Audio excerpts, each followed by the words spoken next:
¿No puedes dormir? No te preocupes. Yo te cuento un cuento. Este cuento se llama La ventana abierta y es un cuento de Saki. Mi tía no tardará en bajar, Mr. Nuttall, dijo una damita de 15 años, muy segura de sí misma. Entretanto, tendrá usted que conformarse con mi compañía. Frampton Nuttall trató de decir algo que resultara halagador para la sobrina del momento sin menoscabo de la tía próxima en aparecer. En su fuero íntimo, dudó más que nunca de que aquellas visitas de cumplido a una serie de personas completamente desconocidas le ayudaran mucho en la cura de nervios a que estaba sometido. «Sé lo que va a pasar», había dicho su hermana mientras Frampton se disponía a emigrar a aquel retiro rural. «Te enterrarás ahí, sin hablar con nadie, y tus nervios empeorarán en vez de mejorar. Te daré unas cartas de presentación para todas las personas que conozco allí. Algunas de ellas, por lo que puedo recordar, eran encantadoras». Frampton se preguntó si Mistress Sappleton, la dama a la cual iba a presentar una de las cartas de su hermana, pertenecía a aquella última categoría. «¿Conoce usted a mucha gente de por aquí?», preguntó la sobrina cuando consideró que ya había tenido una suficiente comunicación silenciosa. «No conozco a nadie», confesó Frampton. «Mi hermana pasó una temporada aquí hace unos años y me ha dado unas cartas de presentación para varias personas».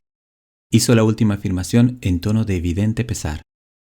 «Entonces, ¿no sabe usted prácticamente nada acerca de mi tía?», inquirió la curiosa damita. «Solo su nombre y dirección», admitió el visitante. Se estaba preguntando si Mistress Sappleton era casada o viuda. En la estancia había algo indefinible que sugería una presencia masculina. «Su gran tragedia ocurrió hace 3 años», dijo la chiquilla.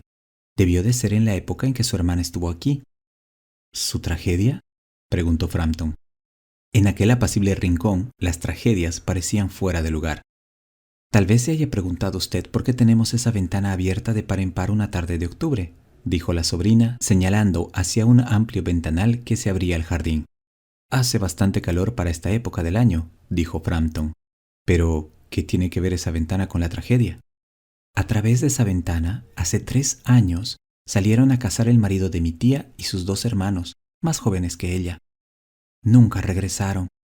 Mientras cruzaban el pantano dirigiéndose a su puesto de acecho favorito, se hundieron en las aguas fangosas.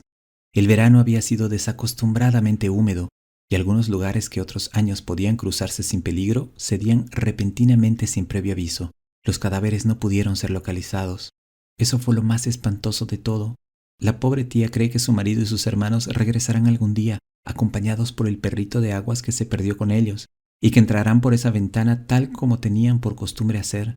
Por eso la ventana no cierra nunca. Pobre tía.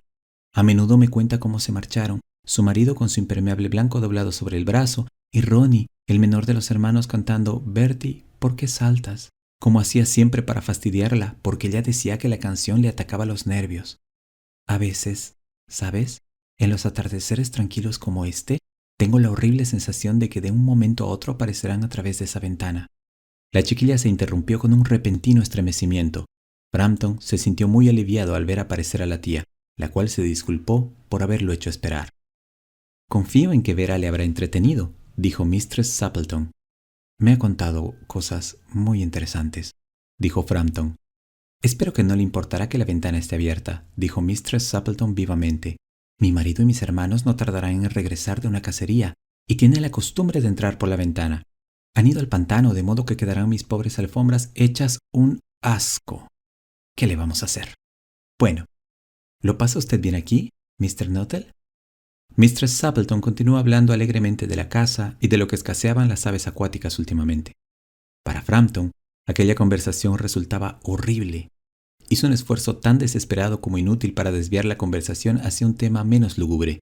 Se daba cuenta de que su anfitriona solo le dedicaba una parte de su atención y de que los ojos de Mistress Sappleton se volvían continuamente hacia la ventana abierta y al jardín que se extendía más allá.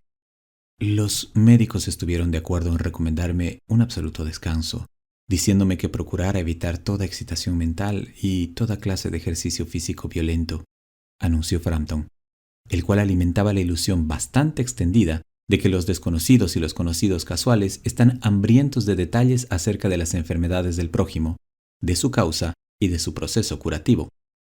En lo que no se mostraron de acuerdo fue en la cuestión de la dieta, continuó. ¿No? Inquirió Mr. Stapleton, reprimiendo a duras penas un bostezo. Luego, sus ojos se iluminaron súbitamente con una expresión interesada, aunque no por lo que Frampton le estaba diciendo. ¡Por fin! ¡Ahí están!, exclamó. Llegan a tiempo para el té y vienen cubiertos de barro hasta los ojos. Frampton se estremeció ligeramente y se volvió hacia la sobrina para expresarle silenciosamente su comprensión. La chiquilla miraba fijamente a través de la ventana abierta con una expresión de asombrado horror. Poseído de un súbito e inexplicable temor, Frampton se volvió en su asiento y miró en la misma dirección. A la macilenta luz del crepúsculo, 3 figuras avanzaban a través del jardín en dirección a la ventana. Las 3 llevaban una escopeta debajo del brazo, y una de ellas lucía un impermeable blanco que se había echado por encima de los hombros. Iban acompañadas por un perrito de aguas. Avanzaban en silencio hacia la casa y de repente una voz juvenil empezó a cantar: «Bertie, ¿por qué saltas?». Frampton empuñó salvajemente su sombrero y su bastón, cruzó precipitadamente el vestíbulo, echó a correr por el camino de grava y al llegar a la carretera estuvo a punto de chocar contra un ciclista, el cual tuvo que echarse a la cuneta para evitar la aparatosa colisión. «Hola, querida», dijo el hombre del impermeable blanco entrando a través de la ventana. «Nos hemos cubierto de barro, pero ya está casi seco. ¿Quién era ese tipo que ha salido corriendo como alma que lleva el diablo cuando nosotros llegábamos?» «Un hombre muy raro, un tal Mr. Nuttall», dijo Mr. Stapleton. «Solo sabía hablar de sus enfermedades y en cuanto os ha visto llegar ha salido huyendo, sin despedirse ni disculparse, como si hubiera visto un fantasma». «Supongo que ha sido por el perro», dijo la sobrina tranquilamente. «Me estuvo contando que los perros le inspiran terror. En cierta ocasión se vio obligado a refugiarse en un cementerio, situado a orillas del Ganges, para escapar a la persecución de 2 perros vagabundos, pero los perros le siguieron hasta el interior del recinto y tuvo que pasar la noche en una tumba recién excavada, con los 2 animales gruñendo y babeando encima de su cabeza. Una cosa así es capaz de destrozarle los nervios a cualquiera». Las fábulas improvisadas eran su especialidad.